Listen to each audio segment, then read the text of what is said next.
क्या आपको पता है भारत में एक ऐसा शिवलिंग है जो जमीन के ऊपर नहीं बल्कि जमीन के नीचे है, और यह दुनिया का एकमात्र ऐसा शिवलिंग है जो सिर्फ शिव का नहीं बल्कि त्रिदेव यानी ब्रह्मा, विष्णु और महेश का साक्षी है।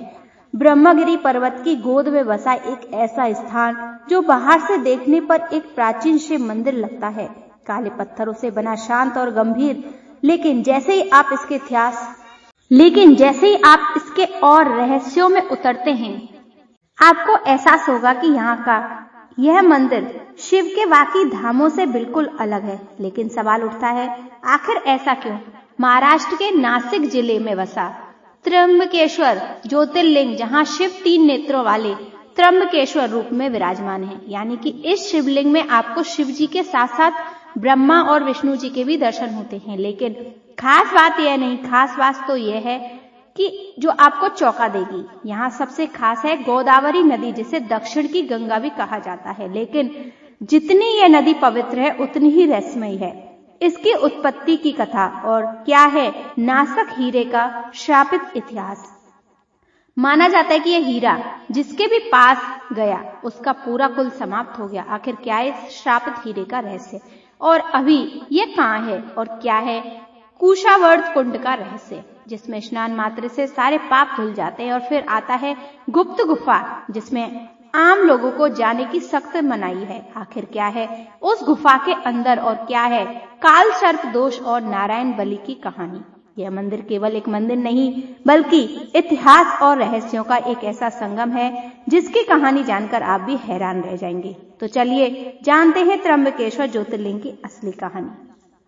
लेकिन उससे पहले अगर आपको वीडियो अच्छी लगे तो कमेंट में हर हर महादेव जरूर लिखें। आज से हजारों साल पहले इस स्थान पर एक घना जंगल हुआ करता था।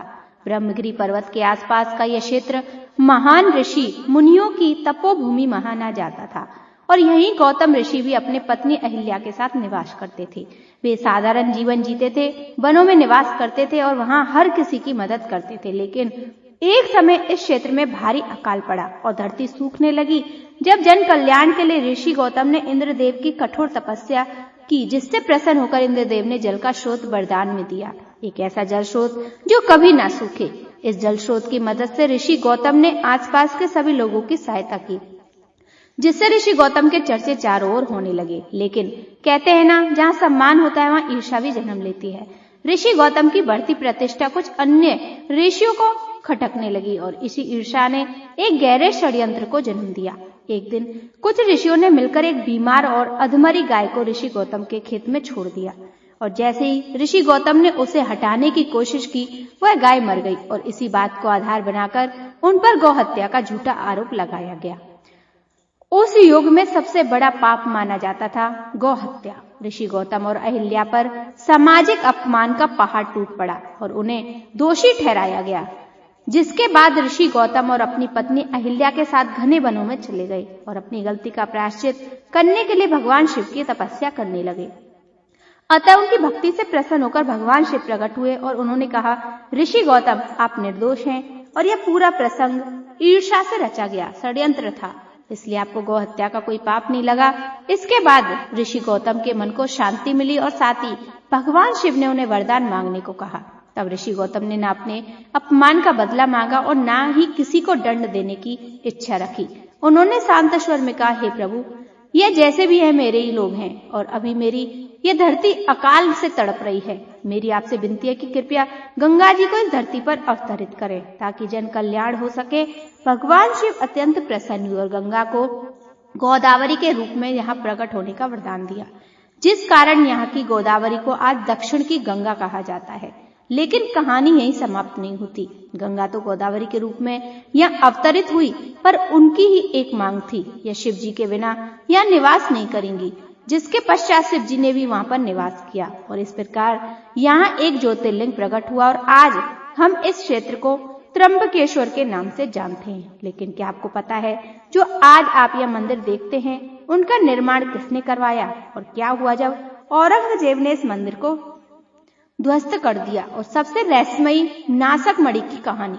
तो चलिए अब जानते हैं इसके निर्माण की असली इतिहास। शिवलिंग के प्रकट होने के बाद यह स्थान धीरे धीरे प्रसिद्ध होने लगा और यहाँ एक भव्य मंदिर का निर्माण कराया गया।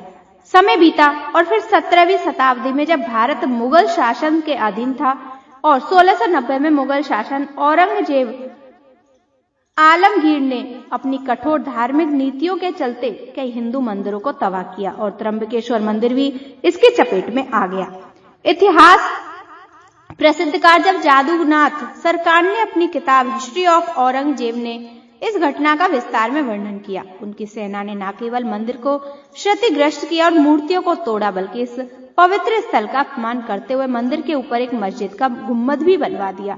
इतना ही नहीं, उनने नासिक शहर का नाम बदलकर गुलशनाबाद रख दिया।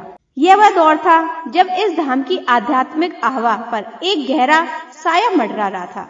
फिर समय का चक्र घूमा और 18वीं शताब्दी आते मुगल कमजोर होने लगे और मराठा साम्राज्य का उदय हुआ। मराठा सम्राटों ने मुगलों को हराकर इस क्षेत्र को वापस हासिल किया और इसका नाम फिर से नासिक रख दिया। और फिर आया गौरवशाली पल जब मंदिर का पुनर्निर्माण हुआ। तीसरे पेशवा सम्राट श्रीमद नाना साहेब पेशवा, जिन्हें बालाजी बाजीराव के नाम से भी जाना जाता है, उन्होंने इस मंदिर का पुनर्निर्माण कराया। सन 1755 से 1786 के बीच लगभग 31 सालों की लंबी अवधि में उन्होंने इस मंदिर का भव्य पुनर्निर्माण करवाया। कहा जाता है कि इस काम में उस जमाने के लगभग 16 लाख खर्च हुए। आज के हिसाब से देखें तो यह रकम सैकड़ों करोड़ से भी ज्यादा बनती है। मंदिर को दक्षिण भारत की स्थापत्य कला के अनुकूल काले पत्थरों से बनवाया गया, जो आज भी इनकी मजबूती और भव्यता की कहानी बयान करते हैं।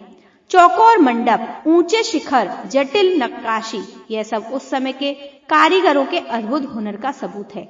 नाना साहेब पेशवा ने न सिर्फ मंदिर बनवाया, बल्कि उन्होंने इसे अनमोल रत्न और आभूषणों से भी दान किए, जिनमें से एक था वह प्रसिद्ध नासक हीरा। तो चलिए अब जानते हैं नासक हीरा का श्रापित इतिहास। त्र्यंबकेश्वर से जुड़ा एक ऐसा रहस्य जो आस्था और इतिहास से होकर भय तक पहुंचता है। यह कहानी है नासक हीरे की। माना जाता है कि 16वीं या 17वीं शताब्दी के आसपास नासिक हीरे को दक्षिण भारत की गोलकुंडा की खदानों से निकाला गया था। यह वही खदान थी जहां से कोहिनूर हीरा भी निकला था। इसके बाद यह नासन हीरा मुगल सत्ता के हाथों में गया और माना जाता है कि उस समय यह लगभग 90 कैरेट का था। इसके बाद 18वीं शताब्दी में जब मराठाओं ने मुगलों को हराया तो यह हीरा उनके हाथ लग गया। उन्होंने इसे त्र्यंबकेश्वर मंदिर को अर्पित कर दिया। फिर कुछ स्थानीय लोक कथाओं के अनुसार इसे भगवान शिव की मूर्ति की एक आंख के रूप में स्थापित किया गया। माना जाता है कि इस दौरान मराठा शासनों को राजनीतिक अस्थिरता, युद्ध और आंतरिक संघर्षों का सामना करना पड़ा, जिसे इस हीरे की श्रापित शक्ति से जोड़ा गया। इसके बाद साल 1817 से 1818 के बीच एल्गो मराठा युद्ध में पेशवा बाजीराव द्वितीय की पराजय हुए और यह हीरा ब्रिटिश ईस्ट कंपनी के हाथ लग गया। इसके बाद इसे लंदन ले जाया गया। लंदन में इस हीरे को प्रसिद्ध ज्वेलर मंडप ब्रिज ने खरीदा और यही वह समय था जब हीरे को पहली बार तराशा गया, जिसे इसका वजन 90 कैरेट से घटकर 43 कैरेट ही रह गया। और वह यही क्षण था जब इस हीरे की भारतीय पहचान लगभग समाप्त हो गई। तराशे जाने के बाद यह हीरा ड्यूक ऑफ वेस्टमिनिस्टर के पास पहुंचा और माना गया कि इस अवधि में इसके जीवन में कई आर्थिक और पारंपरिक समस्याएं बढ़ी। यहीं से पश्चिम दुनिया में इस हीरे के श्रापित होने की कहानियां प्रचलित होने लगी। इसके बाद ही यह हीरा कई हाथों में गया और उनसे भी ऐसी ही कहानियां सुनने को मिलती रही। तो इस हीरे को अशुभ और श्रापित बताती है इन सब ने। इसके बाद हीरा 20वीं शताब्दी में प्रसिद्ध अमेरिकन जौहरी एरीविस्टर के पास पहुंचा। उन्होंने इसे तराशा। इसके बाद वह हीरा एवरेस्ट हेड नाटक कलेक्टर के पास गया। 1917 के दशक के बाद इस हीरे की सार्वजनिक जानकारी लगभग समाप्त हो गई। आज के समय में नासक हीरा किसी संग्रहालय में प्रसिद्ध नहीं है और न ही किसी शाही खजाने का हिस्सा है। माना जाता है कि यह किसी निजी कलेक्टर के पास है, पर इसकी सटीक जानकारी किसी के पास नहीं है। मित्रों, क्या आपको पता है कि इस नासिक हीरे से भी ज्यादा रहस्यमयी है यहाँ की गुफा, साथ ही यहाँ का ज्योतिर्लिंग जो भारत के सभी ज्योतिर्लिंगों से अलग है। और क्या है गोदावरी कुंड का रहस्य? तो चलिए अब इन सभी रहस्यों को भी जान लेते हैं। त्र्यंबकेश्वर मंदिर में प्रवेश करते ही सबसे गहरा प्रभाव उसके गर्भगृह पर पड़ता है। जो भी भक्त इसके दर्शन करता है उसे सबसे पहले एक बात अचंभित करती है, यहाँ शिवलिंग भूमि के ऊपर नहीं बल्कि भूमि के नीचे स्थित है। जब भक्त गर्भगृह में शिवलिंग के दर्शन करते हैं तो उन्हें ध्यान से देखने पर 3 सूक्ष्म लिंग स्पष्ट रूप से दिखते हैं। इन 3 लिंगों को त्रिदेव ब्रह्मा, विष्णु और महेश का प्रतीक माना जाता है। यही कारण है कि त्र्यंबकेश्वर को त्रिमुखी ज्योतिर्लिंग कहा जाता है। भारत के 12 ज्योतिर्लिंगों में से एकमात्र ऐसा स्थान है जहां शिव एक साथ सृष्टि, संरक्षण और संहार तीनों शक्तियों का प्रतिनिधित्व करते हैं। यही कारण है कि यहाँ दर्शन को केवल एक धार्मिक क्रिया नहीं बल्कि एक गहरे दार्शनिक अनुभव के रूप में देखा जाता है। शिवलिंग की एक और अनोखी विशेषता है निरंतर जल प्रवाह। त्र्यंबकेश्वर का ज्योतिर्लिंग हमेशा जल में डूबा रहता है। गर्भगृह में लगातार जल बहता रहता है, मानो शिव स्वयं अभिषेक की अवस्था में हो। यह जल कभी सूखता नहीं। इसे भगवान शिव की निरंतर उपस्थिति और कृपा का प्रतीक माना जाता है। एक और खास बात यह है कि हर सुबह पूजा के बाद शिवलिंग पर विशेष पंचमुखी मुकुट चढ़ाया जाता है, जो शिव के 5 स्वरूपों का प्रतीक है। वैसे त्र्यंबकेश्वर की पवित्रता केवल मंदिर के गर्भगृह तक सीमित नहीं, यहाँ की वास्तविक आत्मा तो उस स्थान को माना जाता है जहाँ से गोदावरी नदी का उद्गम हुआ था, और यह है कुशावर्त कुंड। मंदिर परिसर में कुछ ही दूरी पर स्थित यह कुंड देखने में भले ही शांत और साधारण लगे, लेकिन इसके पीछे छिपी कथा त्र्यंबकेश्वर के रहस्य को और भी गहरा कर देती है। उसके बारे में हम आपको नेक्स्ट वीडियो में बताएंगे।